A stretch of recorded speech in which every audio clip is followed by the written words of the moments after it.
Welcome back to the Radio Toons podcast. Episode 11. Episode 11. How does it feel, man? 10 under your belt, going on to 11. You're gonna like look back at all of them every single episode. So many. Hey, I released a cartoon this week. That's right. Yeah, Pukulele.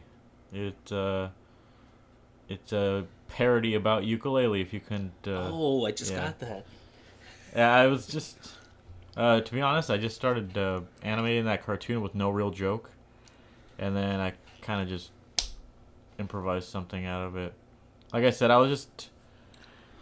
didn't really have a joke, so I kind of just started animating them doing stuff, and then put all the pieces into something. So, whatever. It wasn't. I don't know if it's my funniest cartoon, but it was pretty fun to do, and a lot of cool little animation bits here and there. Mm-hmm. But how long did that take you all together? Like 2 or 3 months. 2-3 months to do a cartoon. See, like, I don't think that's what people understand. Is like, how long is the cartoon? It's like a minute and a half. A minute and a half, 2 months. Yeah, I mean, a lot of it's like planning too. If it would have went by a lot faster if I had a real joke, you know. Mm-hmm. A lot of it was just me saying like, let me animate them doing this, and maybe I can work that into a cartoon somehow, you know. Mm-hmm. Because there's stuff that they do, like they roll. They do that roll thing, and then heads are going to be talking next to a box or something. So, Yeah. So you literally started the animations, and then when did you do the voiceover stuff? Yeah, I did it afterwards. You're not supposed to do that. A more productive way to do it would be just to do the voices first, so the animation can follow it. You know. Okay. So you essentially just write a script, do the voiceover, and then match everything. Right. But I gotta tell you, man, like this one's probably your funniest one. You like it? I really do like it. I think I think the joke really works. Cool. I'm glad. I think the punchline at the end is really great. All right. And it's got some good lines in it, I think. So I think, like I said, it's the best one. And you put it up on Newegg, and you also put it up on YouTube, right? Newegg? On Newgrounds? Newgrounds. Sorry, it's. I'm used to saying Newegg because I work at Thermaltake. Okay, yeah. So you put it up on Newgrounds, and you put it up on YouTube.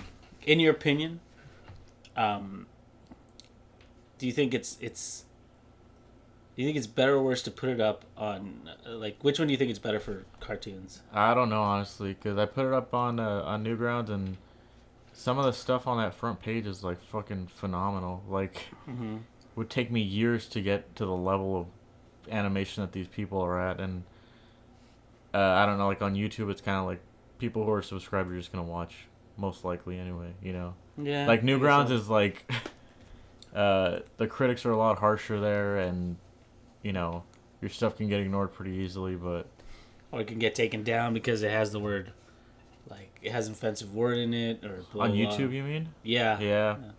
Well, I don't know.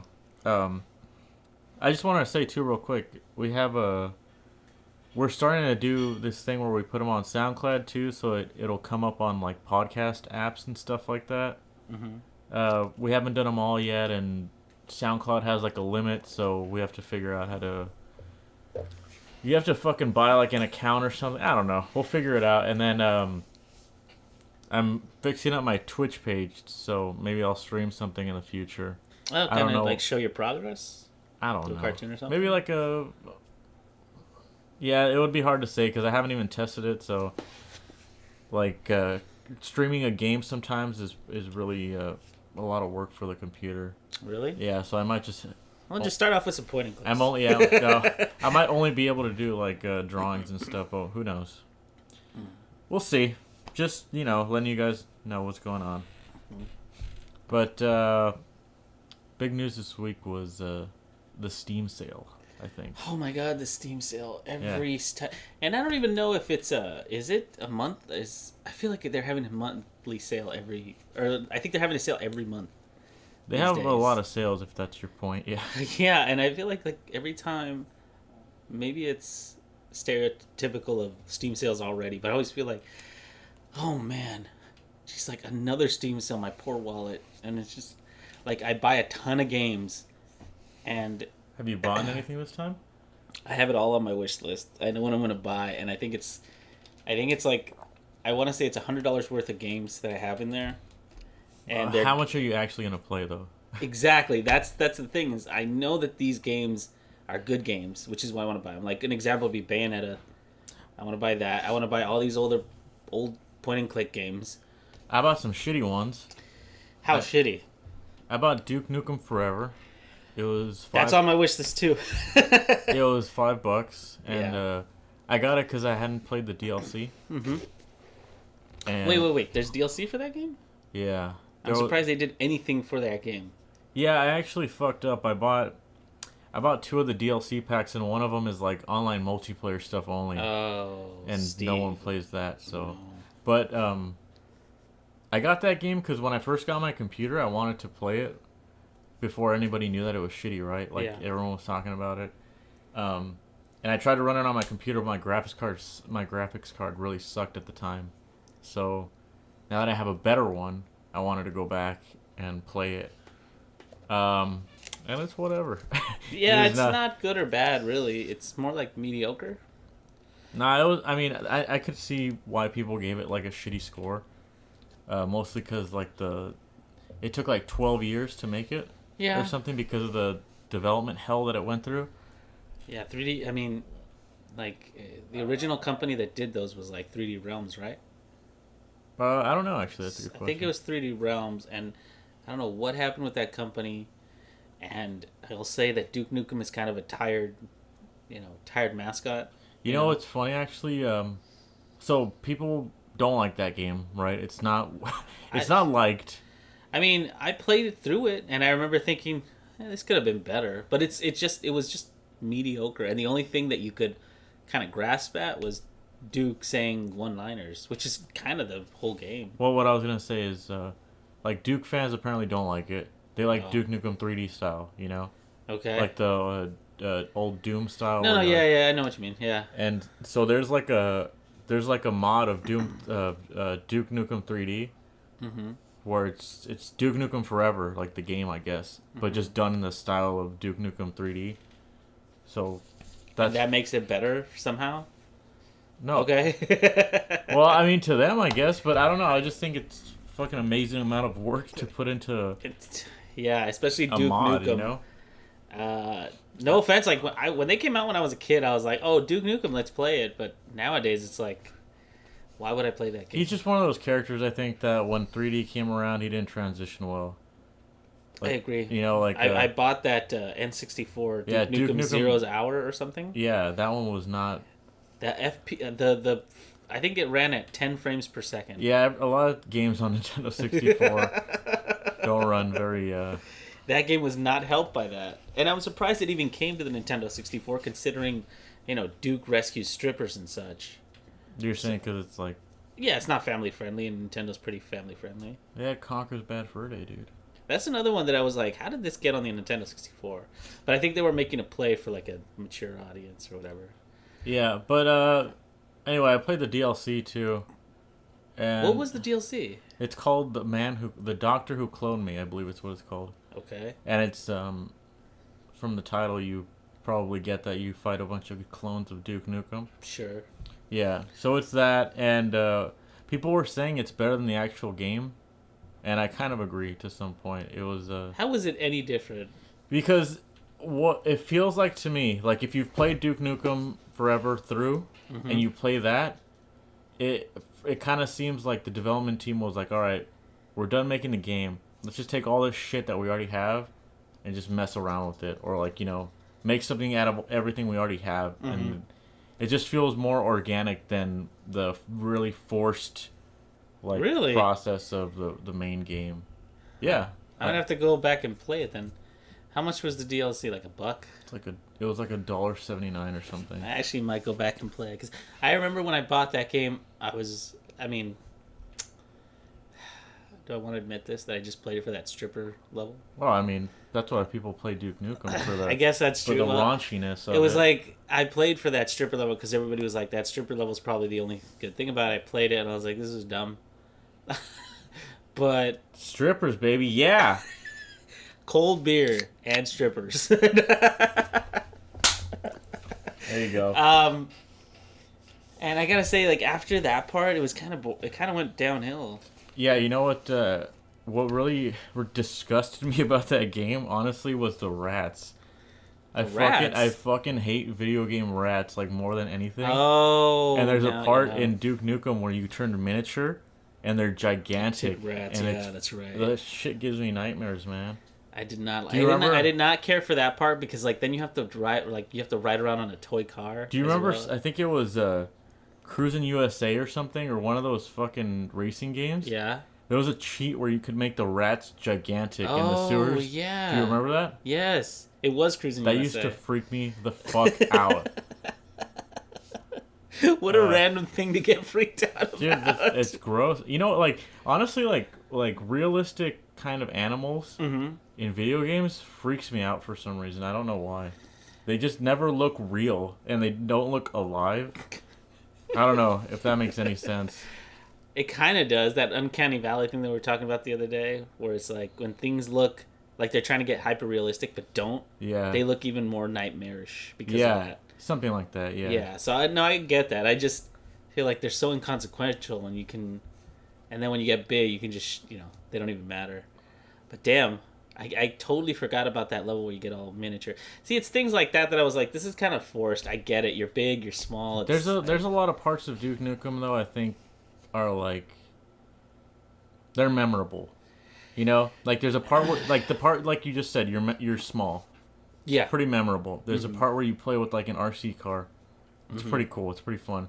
There's a part where like you get in a truck and the strip club part and like there's all these parts of it that are like kind of memorable. It's just the gameplay in between is kind of boring. So yeah, because there's nothing really improved or anything that sets Duke Nukem aside from any other FPS around at the time. Well, yeah, and a lot of people were saying when it came out that it was kind of dated already. It was. Like, it was really dated. Out. I mean, if you imagine, like, even the first level feels really kind of forced. Because remember, you get to that football field and you fight that big monster. Yeah. And then it automatically pans out and turns out Duke's playing a game of himself. Because that's the end of 3D, I believe. Is it really? Yeah. Okay, that makes sense. I don't even remember that, to be honest, because it's been a long time since I played Duke Nukem 3D. I think they actually make like references in that game. Oh, they make references to everything. No. Okay. I'm sorry. Let me reword that. They make old references that are like dated by the time the game came out. Like they make fun of Halo, and Halo is already like in its fucking fourth game when the game was released. So it's and they in that same bit, like not even 2 seconds after he says that joke about Master Chief. There's like a Gears of War guy too. Yes, but then a soldier named Jenkins. Yeah, exactly. That's what I mean. I'm like, okay, this is. I guess that's kind of funny, but it was like that was happened like 20 years ago. That was like eBombsWorld. Yeah. .com and like Leroy. That was Leroy Jenkins. Like how old? And he does say that. He says something like I don't think he says Leroy Jenkins. No, he says like take Jenkins with you, and then when Jenkins runs out and says Jenkins, and he gets killed. Yeah, that's the whole funny part about it. I was like, this is super dated. Yeah, but again, its inception was probably around that time, so I really don't blame. I don't know. It's. Yeah, I know what you mean. It's like it was in the script. Like from the beginning, like, listen, it's there. It'll be a retro thing. Yeah, that's why I feel like when it came out, the critics were really hard on it. But if you were to play it nowadays, I think it's kind of It's just mediocre. It's just I think well, to me at least, it's kind of charming because all that humor and stuff is like, it's kind of in a way, it's almost like ironic now. You know, like I guess you can look back on it that way. Yeah. Sure. Like, I mean, if you played it... That wasn't their intention, but that's kind of how I'm seeing it now, you know? I mean, if you play it today, it's kind of... You can't blame it for using old references because you could be like, oh, well, it came out back then. Maybe it was still funny back then. Yeah. And charming... Maybe that's just you because I know how you like really bad things that are so bad they're funny. Yeah. Well, I don't know. I still think it's fun. I mean, again, I played it. I had fun playing it, and it's on my wish list. it is on my wish list to play that game, and not just for the strippers, obviously. Right. I did enjoy some of the humor in it because Duke is one of those characters from the '90s, like Like I compare him, not in fans or whatever popularity or everything, but Duke is kind of a reflection of Sonic, and like Sonic is super cool, he's fast, blah blah blah, and that's what Duke is kind of trying to be. He's trying to be the cool, muscle bound hero, like a Schwarzenegger ripoff. Okay. And he kind of like Duke now feels like Rainier Wolfcastle from The Simpsons, where he's a joke on them. His character is always kind of a joke, you know? Yeah. It's what's funny is like him to me is almost like Lara Croft in Tomb Raider.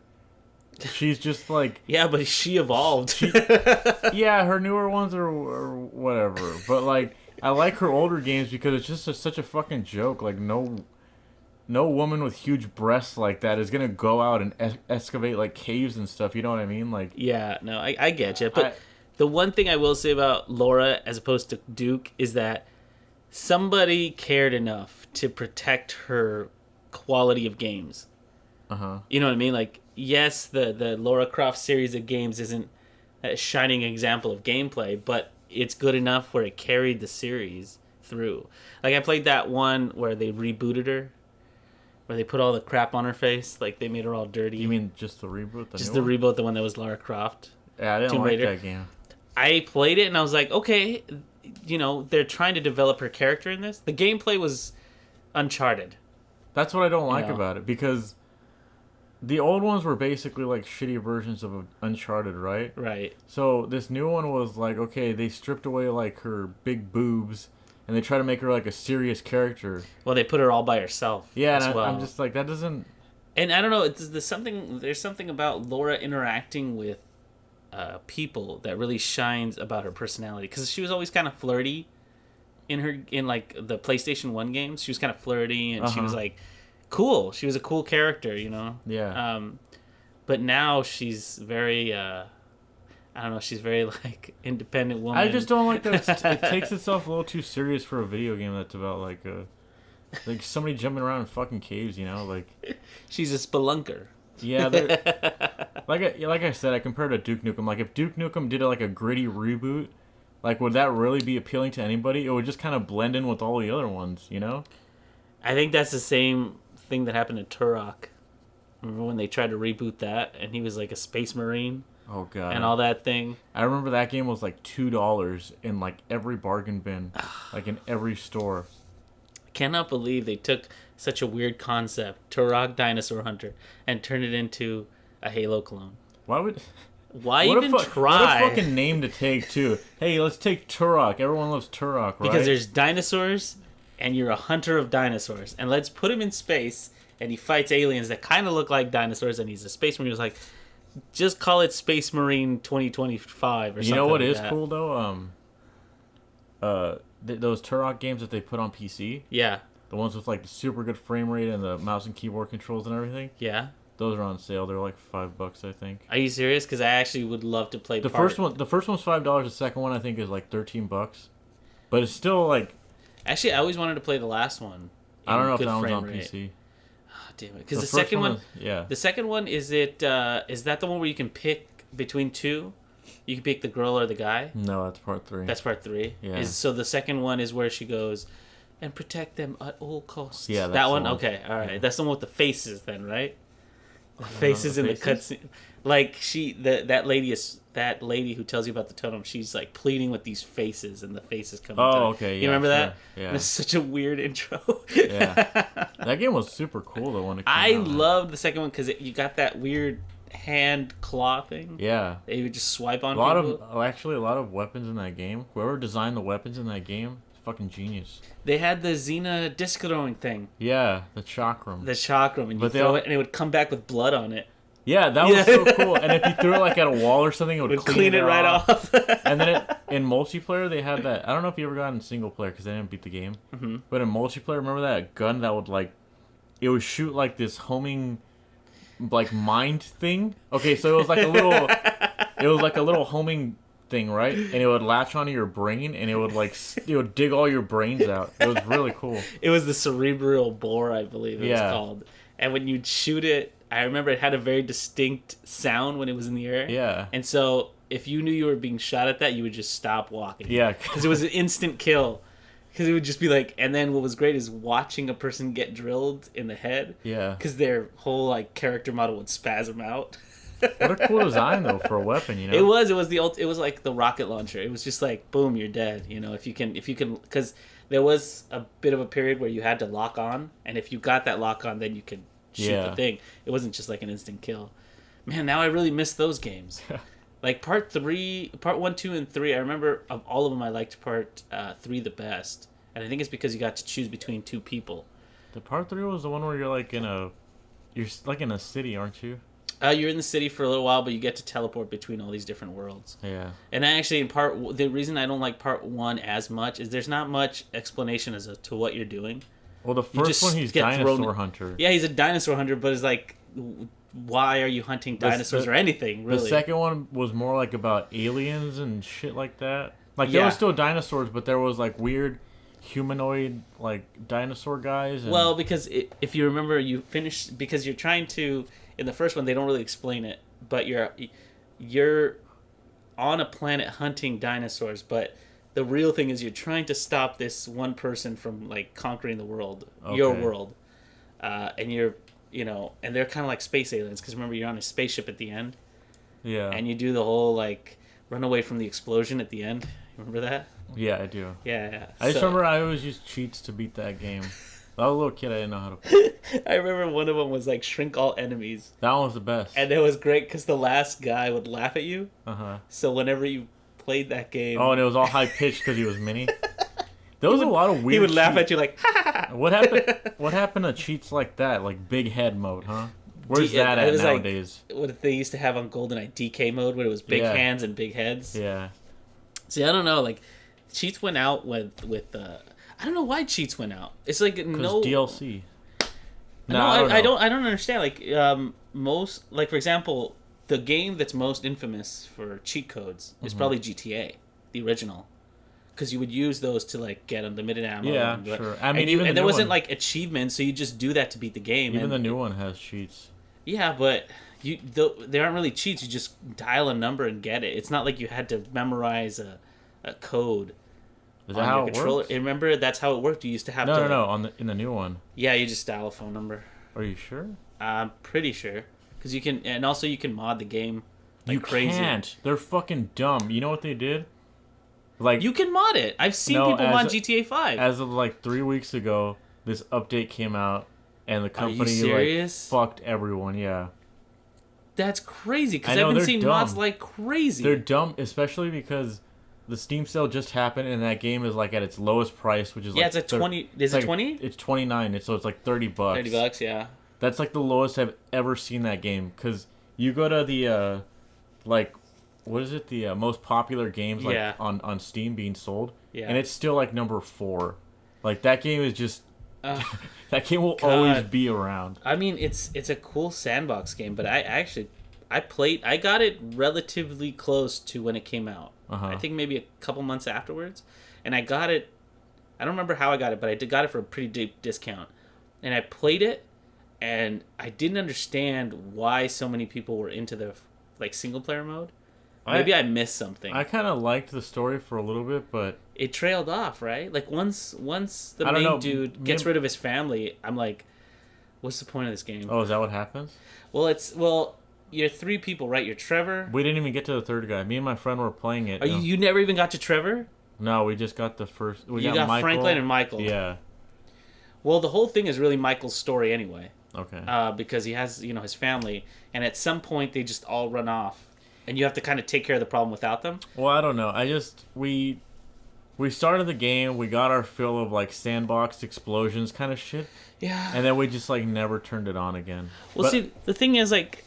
Okay, so I play with a group of guys usually. At the time I was playing with them like every week. The online mode? Or whatever? The online mode. And it was when they added heists. And it was fun to get together with like 3 other players and do like this quest, right? And they had this whole online story. So the reason you were doing this quest was to work with this dude, and you could pick out different people, and that was fun. But there was like 3 modes, and that was it. Uh-huh. Or you could just run around the city and kill each other. Yes. It became kind of, and it sucks to say this about a AAA game, but I fell off it pretty fast. You know. I think that's why like a game like Mafia 2 is more my style. Like, cause it's kind of the same thing. You kind of get the same, like it scratches the same itch of, you just get into whatever car and you drive around like a map. But I like the story to that game. That's the difference, you know. Yeah, I don't know what it is about that story with 3 different protagonists that kind of weakens it to me. It honestly, like, if it was my game, like if I had bought it, I would have finished it. But like, it wasn't the kind of game where I would go back to my friend's house and say like, dude, we have to beat this game. Like, you know, the other thing about it that was really lame was the loading time on Xbox One was so long. It was on Xbox really One? hate it. Or yeah, it was. Well, I got the version on Xbox One. Oh, that's right. It came out twice, huh? Yeah, it came out on 360 right before the Xbox One launch, and then it came out on Xbox One, and people bought it there too. Fuck. And I thought, okay, well, you know what? I'll buy, Grand Theft Auto 5. Double the money. They made... and then I'll like, it should load faster because it's Xbox One, right? No. Nah, it loads about the same. And I got really frustrated because, like, okay, it's on a disc, I get it, but I have a feeling that even if it was on my How many discs was it? It's just one. Oh, okay. It's just one. Yeah, because I know that game had like you needed to have like a lot of space on your hard drive. Yeah, I don't know if it was the size. Like a fraction of it was on the disc, and then the rest you had to fucking download or something. Yeah. I heard about that kind of stuff. That makes me so angry. Why?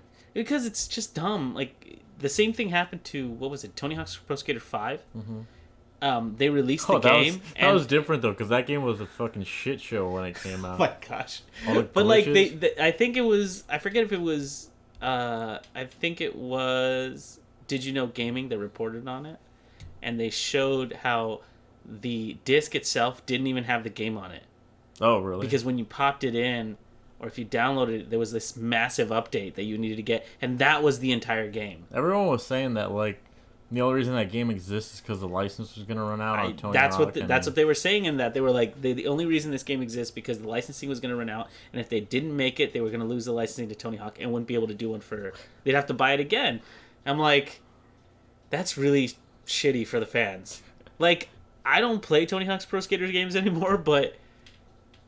I mean, couldn't they done something closer? I think Skate took over. People like Skate. Do you know who was talking about? Our nephew James. He was saying that Skate was a really great game. No. I personally never got into it. Yeah, I don't know. But, jeez, I mean, Tony Hawk couldn't do it. I remember there was this one point where I was like, wow, Tony Hawk's really he's really bending over for Activision because I think it was Xbox 360 when the Kinect was gonna come out. You're talking about Tony Hawk Ride? Yeah. He was like, he came, they trotted him out. Mm-hmm. They showed a little gameplay trailer. And then he came out and he's like, you can never get closer to skateboarding than on this little plastic skateboard that I'm using. Uh-huh. And then he walks off. And then the Kinect thing starts and he's like, don't even need a controller. Oh, that's funny. And it's like, right after them, and then they were showing game demos of a kid like skateboarding yeah. But without a skateboard. That's fun. I remember just seeing those fucking things at GameStop, those big plastic like boards, because people immediately sold them back. That was so funny because James has both versions of that game. Our nephew? Yeah, Ride, and I forget what the other Ride version was, but I got them both because they were at G4 and they were like, do you want this? And I was like, oh, I'll take this home. Like, when it comes to video game stuff, give me everything you got. Yeah. He's like, I remember when we were leaving G4, they were like, we have like 50 GameCubes. I'm like, give them to me. Yeah, I want them. The Wii version, I believe, was Downhill Jam or something like that. Yes, you're right, Downhill Jam. And you had to use like the board, the Wii Fit board or something. Yeah, you did. But I remember... So that's what the Wii got. But I just hate that kind of thing. Like they mess with beloved franchises just to get the licensing back. Yeah, I mean, but I'm not saying GTA 5 was a bad game. It's not. Obviously, it's a good game. Tony Hawk doesn't give a shit either, dude. He's done. He's done. They're giving him all this money. No offense, but it's like he made a career on skateboarding. Like how much do you need? He's probably happy he's still somehow relevant. You know? Like, I'm pretty sure. Like, when's the last time you saw Tony get trotted out for anything, right? But he's got kids and stuff, and he's teaching them how to skate. He's got a family to feed, man. He's got to make those games. He has to. Yeah, but GTA was a good game, but I cannot believe they decided to stop the modding. Like, modding is one of those things where it makes a game last longer because a community will get involved with it. Oh yeah, that's why people are fucking pissed off. Yeah, dude. So shutting it down makes it so that's such the wrong move. I was watching. I assume they're gonna monetize it then. I don't know what they're planning to do, but they basically really fucked up. I don't even know if it's like the kind of thing too that like they would take back, you know, like if they would allow you to mod again after this, or if they're, I don't know. I don't understand the logic behind that, because if you take away all these kind of modding things, right? Yeah. You lessen the interest in your game, because then you can't actively, change your game. I mean, and it doesn't even seem legal, because I think there's some sort of precedence that says once you own something, you're legally allowed to modify it. Because that's why, like, back in the day when people were jailbreaking their phones, yeah, they were like, I think it was Apple was trying to sue and be like, you can't do that. Then we're not going to take your phone, blah blah blah. And then they ruled that once you get your phone, you can do whatever you want to it, and it's fine as long as And plus, you could factory reset it when you want to take it back. Yeah, that's true. But speaking of glitchy ass games, I also got Tomb Raider Anniversary. Which one is that one? So it's just a remake of the first game, right? Oh, really? But they added her mansion. So Croft, she always has like a Croft Manor thing, where she you can explore her house. Yeah. I think it started with the third one. I'm not sure though.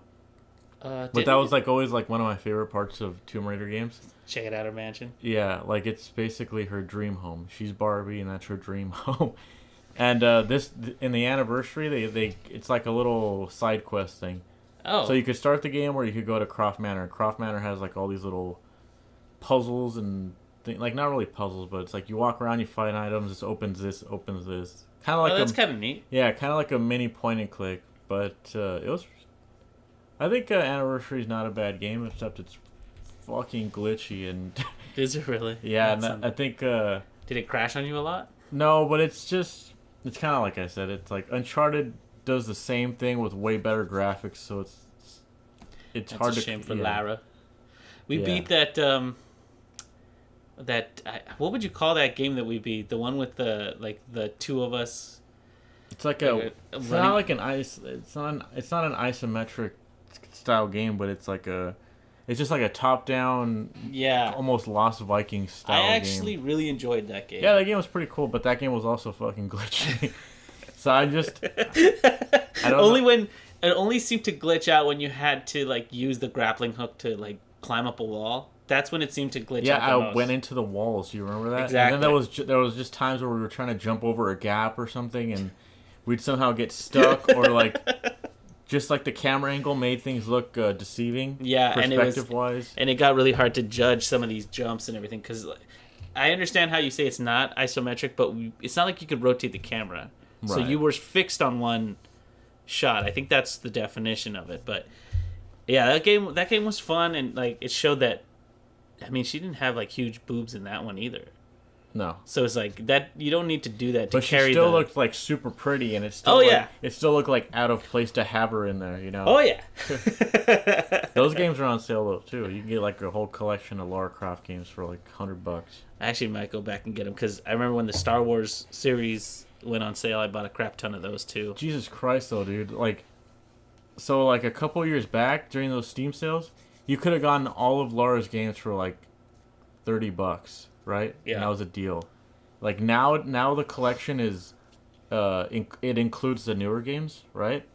But so that's also, Rise of the Tomb Raider is the newest one. Yeah, right? Rise of the Tomb Raider and the Tomb Raider remake or whatever, and it has like a fucking gigantic list of DLC. I guess those games have like a ton of DLC because now. Apparently, but are you sure it's not just weapons and stuff? That's what Yeah, it's a bunch of that shit. But like, now the collection's gone from like $30 to like fucking $100. So you don't need any of those. You don't need any of that DLC. Yeah, I don't know if it's just cosmetic changes or if it's I guarantee real. it is. I don't know. Only because that's like I forget what company does Lara Croft, like who owns her now, but like this whole DLC thing where they're like, look, you can get a gun with a different color. It makes me so angry. Because remember when that kind of thing was just unlocked in the game? Yeah, but I mean, not even that. It's like it's on a fucking computer. You just mod it. Exactly. You know, like do the nude code Yeah. for Lara Croft. Remember back in the day when we were kids, and it was like you played Lara Croft because she had big boobs, and it was on a PlayStation, and you heard somebody whisper, "Dude, there's a nude code for Lara Croft," and that shit went viral because everybody said, "Oh, I know the nude code" or whatever. You know what? Honestly, like when I got a PlayStation, the only game I had was Final Fantasy VII.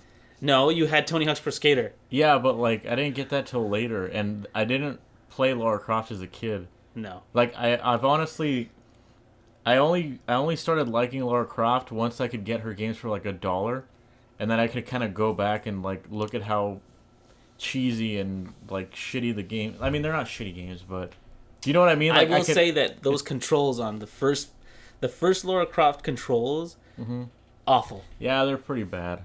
The way that she kind of Resident Evil walks around that place, and you're expected to do platforming with it. Yeah. Forget that, Steve. I remember you playing, and I'm like, "This is horrible," and you're like, "Nah, it's okay." Like I said, even Anniversary is like a little jank.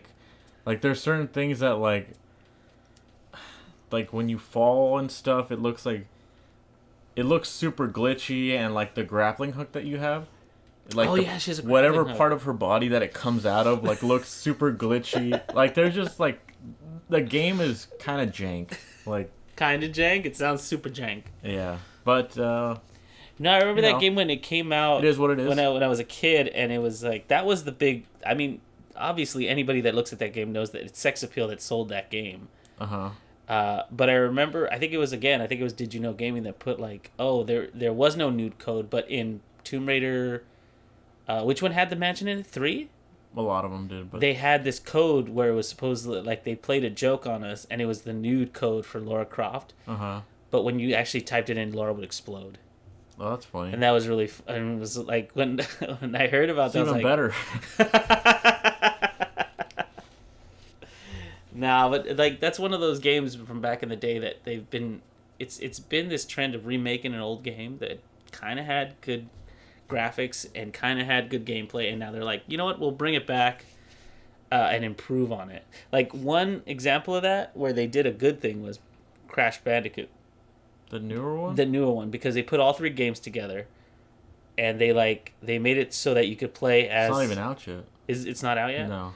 Well, I mean, what they did is they just let you play it on a new system, and they improved the graphics, and they did all that stuff, and then they put an unlockable character. As far as I'm concerned, that's what fucking PlayStation is doing with everything. Yeah. Like Crash is coming back, Final Fantasy VII is coming back, Shadow of the Colossus now is when coming is back. Final Fantasy coming out? Because I've heard that Final Fantasy VII rumor for decades at this point. It's like they announced it last year. It's not here now, and then they said maybe in 2018 or 2019. I'm like, at that point, why am I going to care? I don't know. That wasn't the point of this, but sorry, that was a nerve because like Final Fantasy was one of those games when we played it. It's just like it was so big.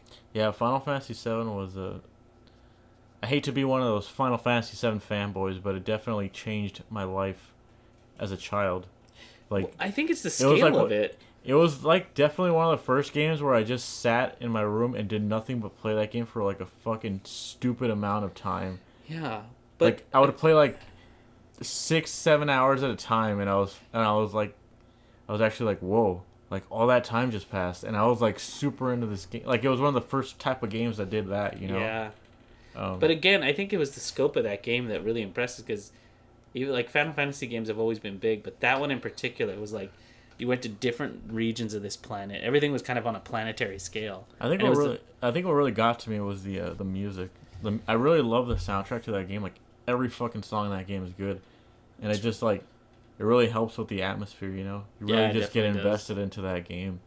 I remember when you go back to like Eris's areas, like the church and all that kind of stuff. That music is really, really like soulful, and it's just really great. Even when you go back to visit after the fact, it's really great. But the music that I really always kind of loved was when you were in Shinra Corp.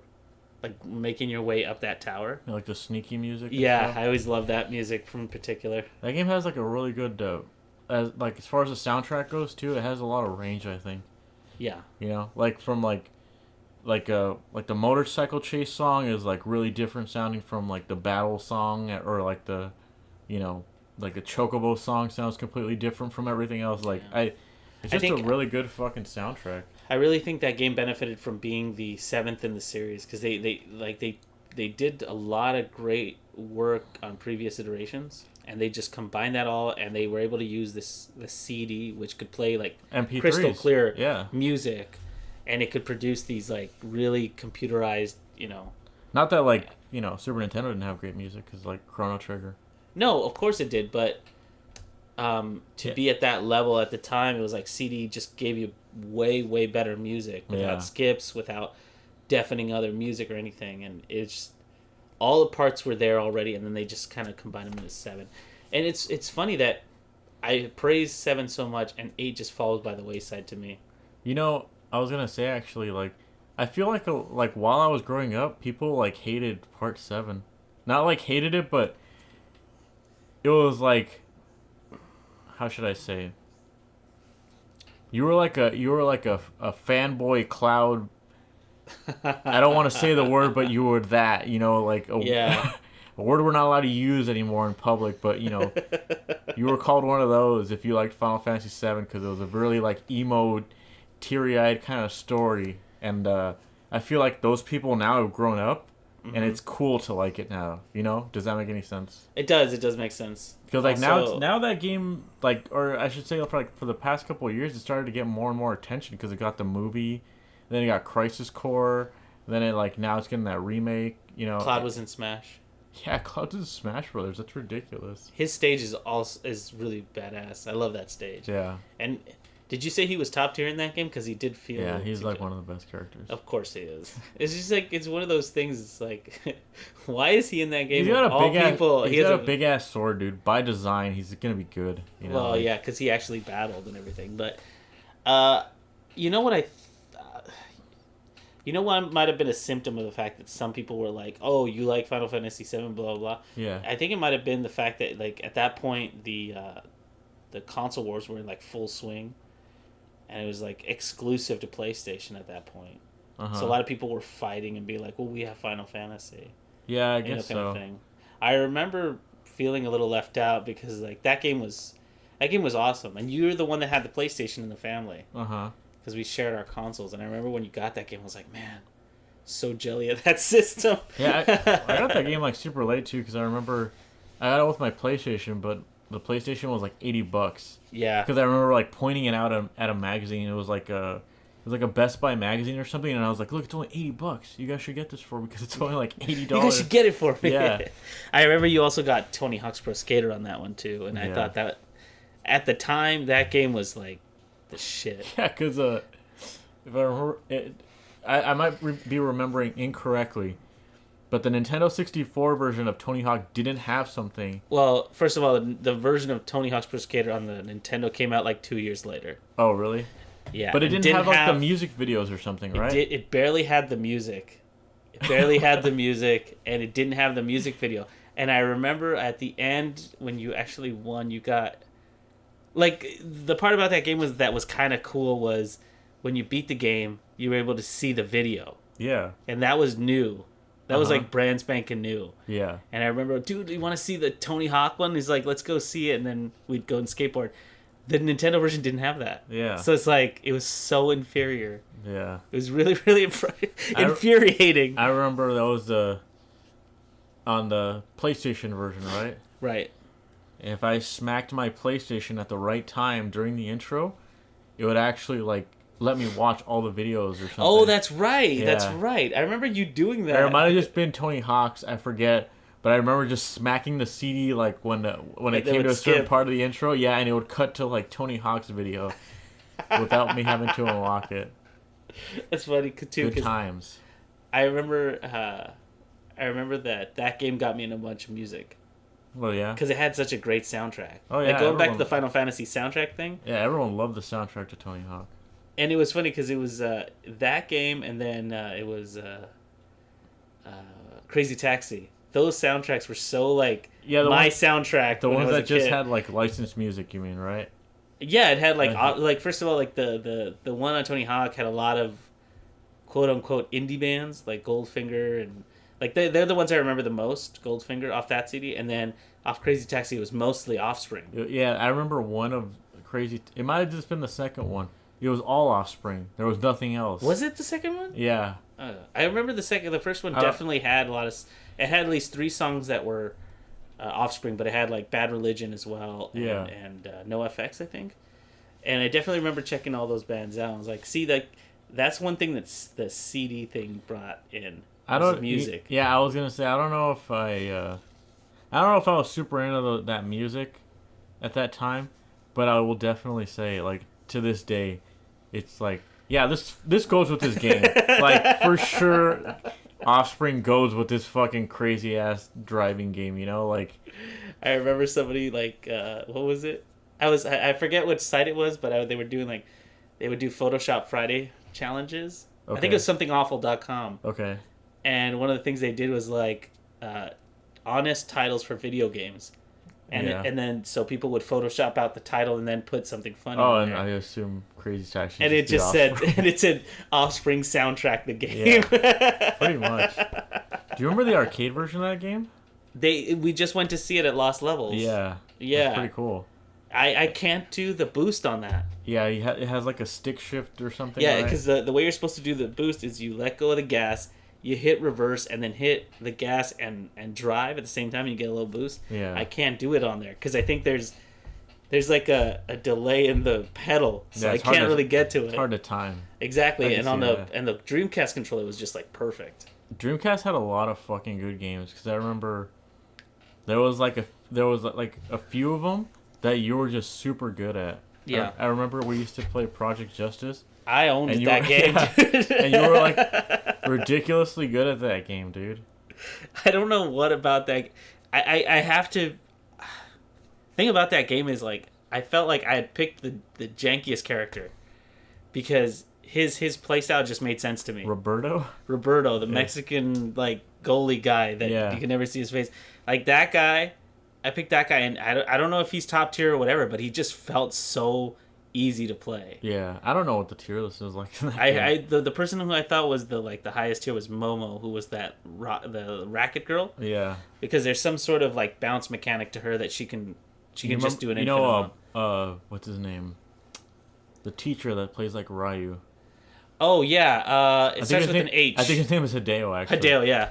He has an infinite. Does he really? Yeah, it's like it's hard to explain, but like you do some hits in the air and you use like his lightning kick to reach the ground before your opponent. Oh, that would make sense. And then you jump back up and do it again. Because you could do the Shoryu. Like he has a Shoryu, he has a Hadouken, and then he has like a lightning kick to the ground. Yeah. So you could probably keep doing that over and over. That game was so awesome because of how fucking like unserious it was. Like that game in no way was trying to be a serious game. I think his name is Nagaru or something. The swimming guy? The swimming guy was ridiculous. That's that case in point right there.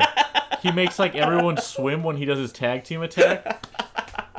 I just like it because he looks like the tallest character, and he's just an Adonis of a man.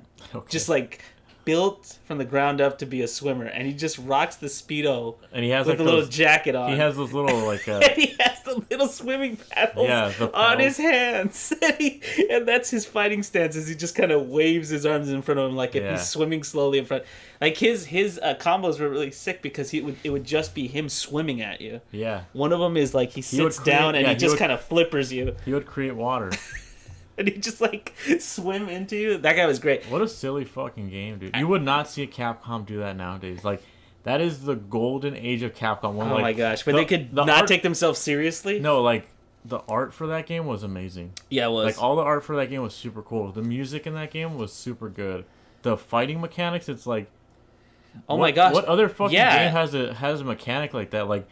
You can do tag team attacks, and while that animation is playing, you guys can counter with other characters. Yeah, if you have enough bar built up, you can keep doing it too. Like, how fucking cool is that? You know? I mean, that game was ridiculous, and what was great is when you played, it would analyze how you played.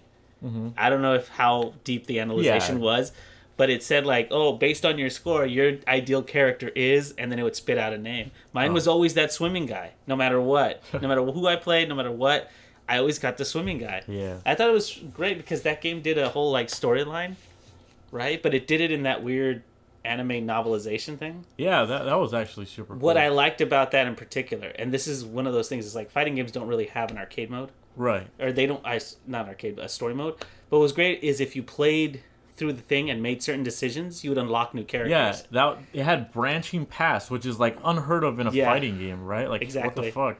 Like, the only thing you ever get out of a fighting game is like, oh, you beat it with no continues, maybe something extra happens at the end. Yeah, but Shang Long comes out and kicks the crap out of Bison. But remember, Batsu, to get Burning Batsu, to get his hitting character, you had to lose one fight on purpose. Yeah. And then when you continued, it would trigger the, yes. Yeah. Like, isn't that fucking crazy? Like, I love that because then Burning Bots would show up because you lost. He ran away. Like crying. And he's like, I'm not good enough. Yeah, and then he comes back later wearing a mesh tank top. Yeah, it's character design was kind of fun. The one unlock that was really, really great was I think it was Daigo dies. Uh-huh. Because like he's enraged Daigo or whatever. Yeah. But he dies, like, there's a way to, like, it depends which way you beat him. If you beat him with all the triple team hit, he doesn't die. But if you beat him any other way, he dies. And if you do that, you get powered Sakura. Oh, okay. The one where she's wearing his helmet. Akira, sorry. Powered Akira. Right, the other one. But that's cool because, like, there was some real consequences. Like, he died in the game. Yeah. That was just really cool. Not to mention, there was one fight in particular, depending on which, because you remember it was by school. Like, story mode had, like, a lock. So you had to play a school. Yeah. And because it was called Rival Schools. There you go. Yeah. But one of them was, like, no matter what, you lost against Kuro. Oh, yeah, he was His bar was, like, it wouldn't go down. Like, you did like 1% hit. So he would eventually beat you no matter how good you were. Yeah. And it was like, dude, I lost. But then it was part of the story that you lost on purpose. That was probably one of the first games that did that, too. Because I'm sure other games did that afterwards, but... Well, I mean, there has been games where you lose on... Like, no matter what you do, you lose. Like Mega Man X did it. I fucking hate that, by the way. Like, the first time you play it, it's cool, but the second, like... Or if it's, like... If it's one of those things where, like... You see that you're doing, like, less damage than usual to a boss, you're just like, okay, so I'm supposed to fucking lose, right? Okay. But, like, how do you know if you're doing well in Dark Souls? Yeah, no, but that game in particular was super good. And then we discovered not only that game on the Sega Dreamcast, but we discovered Power Stone, which Power Stone was one of those games that... It's another fucking Capcom game. Yeah, exactly. Like... But it was one of those games that when we got part 1, we were like, wow, this is great. But then when we got part 2, we were like, this is nuts. Yeah. Amazing art, amazing music. Like, and it just got better. Like, the story mode in the first one was kind of like, because all you did was just run from place to place. But then the fourth one was like... You mean because, the second? Sorry. When you played the first one, you just went from level to level fighting that stage's person. Yeah. Right? The second one was like the stages changed and they had like a little story to them. Like, not like a full-fledged story, but it was like everyone had its little script that it would follow. Yeah. So not only did you have to know how to fight, but you needed to know what would happen next in the sequence of events so that you could be one step ahead of your opponent. While you're trying to fight one-on-one, that's nuts. It's just one of those games that took its idea and just improved on it. Yeah, and it was I was gonna say it replaced Smash Brothers for a while for us at least. Like, it did. People were coming over and playing Power Stone, and we weren't playing Smash Brothers for a while. Like, that's how fucking crazy that game is. I will say it did between the first and the second one. I remember we did go back and play Power Stone 1 for a while because the supers felt bigger. Yeah, like the one-on-one is a little cooler because you get like those the supers seem to matter. Mm-hmm. Like they did in part 2 as well, but like 2 people could be powered up because it was like more 8 gems. Yeah, so I forget how many gems it took to power you up 3. in the first one. It was 3? Yeah. So you were constantly fighting over these 3 gems. Over these 3, and only one person could be powered up, and then the second one came along and it was just like 2 people can be powered up, and Yeah, that was kind of dumb. Although I will say the added characters in 4, those were some of the funnest characters I've ever seen. You Like mean in part Axel. Sorry, why do I keep saying that? I don't know. Probably because it's like 1-on-1 and then it's like a 4-player melee kind of thing. But in part 2, I loved Axel, which was the little cowboy guy. Yeah. Because when he powered up, he would turn into this little train-looking cowboy. He had like roller skates and stuff. Yeah, and then the chef, the Chuck E. Cheese looking chef look dude. Look at those fucking wacky designs, dude. You would not see Capcom do that nowadays. And then the little toy guy. The little Pete, like with the bow tie, Pete, something like and that. And then the who was the last one? It was a lady, right? The lady? I forget who. It was like a shoot. I can't remember her. But what was great? Remember the unlocks on that one were really great because you could play as. You could play as Falcon's dad. Falcon's dad. And then you could play as the item shop lady from the first game. Yeah, that was such a trip. No, she was from the second game. Then you could also unlock the item shop. Do you remember that? Yeah, because you could put things together, and sometimes you'd get something new. Well, you could get the stage, is what I'm saying. You could fight on that stage. Oh, yeah, no, that yes, but at the same time, remember like the whole item shop thing where you would take two things, and if you combine them, you could get something new. Yeah. So there were like recipes for making certain objects. And that was at a time where like we didn't have the internet, so we were just honestly like. Yeah, mixing shit together and trying to see if it worked or not. You know? I remember sometimes you'd just get junk and it would get thrown away. So there was an actual risk to getting all the stuff. Yeah. And there's no way to cheat on that. So you'd have to run through it. How the fuck do you come up with that, dude? Like, there's so many crazy, like, mechanics in Power Stone that they just... I mean, I'm not going to say that they're, like, they didn't do anything with them, but it's like, why not just fucking do Power Stone 3? You know? Or like... with the fact that there's been a calling for another clone of Super Smash Brothers. Sure. I mean, there has been a calling for it because I've been seeing. There's at least been a couple of what do I want to say? There's a game called Brawlhalla or something. Yeah, and it's exactly like it's a mirror of Brawl. Yeah, they have a couple of games like that actually. And then PlayStation threw their hat in the ring with PlayStation All Stars. Yeah. So there's definitely a calling for like a 4-player melee. I don't know why this hasn't been like. Especially with Capcom doing just Street Fighter and things like that. I don't know what they're doing. Like I said, the last thing they did with Power Stone was the collection. No, it was on PSP. Yeah, yeah. Was it any good? It's Power Stone on PSP. Like PSP's not bad. PSP's great, but there's a lot of games that it had like this. I mean, I guess all of them did. The PSP had like this weird motion blur that I fucking hated. Was it as bad as like the Sega, like I don't know, Sega Nomad or the Sega? No, I don't know if it was like it was doing it to hide the frame rate or something, but possibly. Like, actually, that might be the reason. I don't know, but it just a lot of games looked really stupid on that console to me. Like Crisis Core did it really bad. There was like super bad motion blur in that game. Wow, I don't even remember Crisis Core. Yeah, Crisis Core wasn't an amazing game, but like with all this calling for Capcom to kind of. Well, I guess make some money. Like Power Stone seems like something that hasn't really been tapped, and they've only done 2. So doing a part 3 doesn't seem like that. If I'm being completely honest, I'm not sure, but I think a lot of those characters were made by a manga artist. Oh, really? I don't know if that was the game that. I don't know if that's the game I'm talking about.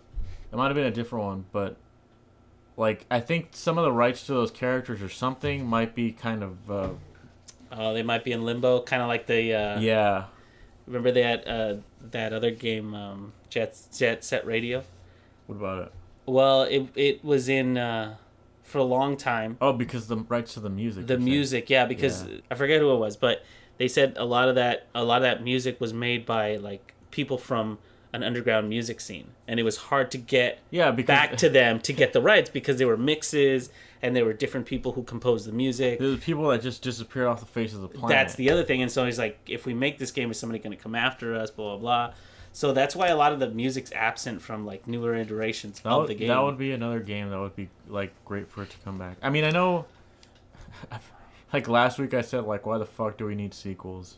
But like no, but these necessarily? They could not be sequels, and they could just be something new. But the idea that is like there is a newer clone of that game that came out. I think it's called Hover. Hover, yeah.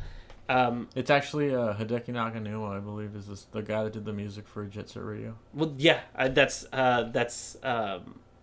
why I've been seeing it so much on my like Jet Set Radio Twitter, feeds or whatever. But the idea of it is there. I don't think we necessarily need the characters that come from it. Yeah, just something like it. Yeah, but the I don't know. You should try the that game out then. No, that's the other one I want to play. But there's so many things to play right now, especially with that Steam sale going on. Yeah. Like a 4-player melee with stage changes, and remember that one also had stage bosses, which was new to the series. Oh yeah, like you didn't have to fight them. You did. You didn't. They were just there. No, you had to fight them. Really? Remember, it was that big dog. It would look like a big dog, but it was like it had the face of a sphinx, and you had to fight it.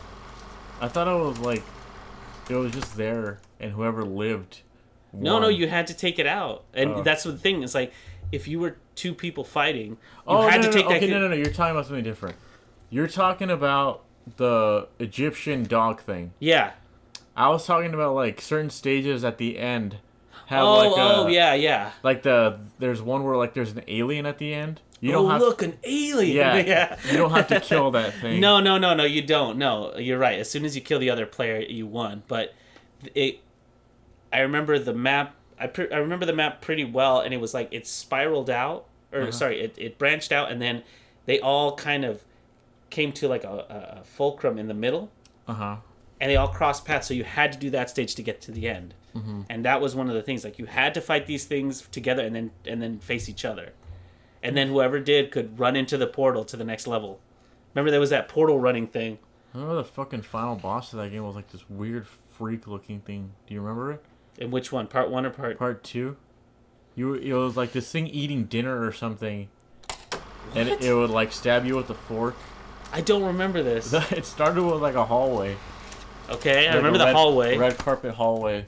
I remember the hallway. I'll put a picture of it up. Yeah, he looks pretty weird though. But I don't remember that. I might have to go back and play. I just remember the last boss in part 1 was the wrestler dude. And the wrestler dude was actually pretty tough if you didn't know like the strategy of it. That guy. He was like this weird, like fucking sad-looking stoner Yeah, thing. I believe it was the guy who absorbed all the different power stones and it corrupted him or something. Because remember, at the end, the whole castle collapses and you fly out on what's his name? What's the main dude's name again? Falcon. You fly out on Falcon's red plane. Yeah. But that's the dog thing too that I was talking about. It's weird looking. The boss from the first game, yeah, I know what you're talking about. His name is Vargas, I think? Yeah. It's sad we never got to play with him. Why? Because he was a cool character. Like, he was obviously overpowered, but it was a cool character. Yeah, that's what I was going to say, is, like, I don't know if a character like that could... I mean, I guess it didn't matter, you know? Once you beat it, he should just be available to play. Oh, I guess what I meant more was, like, I don't know if he's the type of character whose moveset could be mapped to a controller kind of thing, you know? Like... Well, I think so, because remember, they all had the same mechanics of, like, jumping on heads and then strafing forward. Yeah. All it would do is change it from the strafing forward to that power kick where when he threw it, they were like balls of energy would come out. That was in his other form. The second form, that's right. And that's the thing, like, so once you got to, like, medium health, he would just change, right? Was it like a secret thing to fight him in that huge blob form? Or did he always do that? What? Remember? What blob form? Remember he would, like, turn into, like, this weird fucking, like... A blob? Yeah, it looked like the thing from Akira. No, I only remember him changing into this. Up too. Damn it! Put a picture of it up too. Yeah. No, I only remember 2 forms, and it was just his regular form. What the hell? You don't remember that? I do remember that now. That's right. You fought him regular, and then you fought him in the spiky mode, and then I guess you fought him like that. No, he got the spikes. He turned like that when he got the power stones. That's right. You're right. I actually do think this was like a time thing, or if you beat it fast or something. Oh, maybe you're right. Yeah. The only person I ever played with was Wang Tang, and the Goku guy. He turns Super Saiyan. Yeah, he turns into that golden god. Yeah. He turns into Mac, the golden god.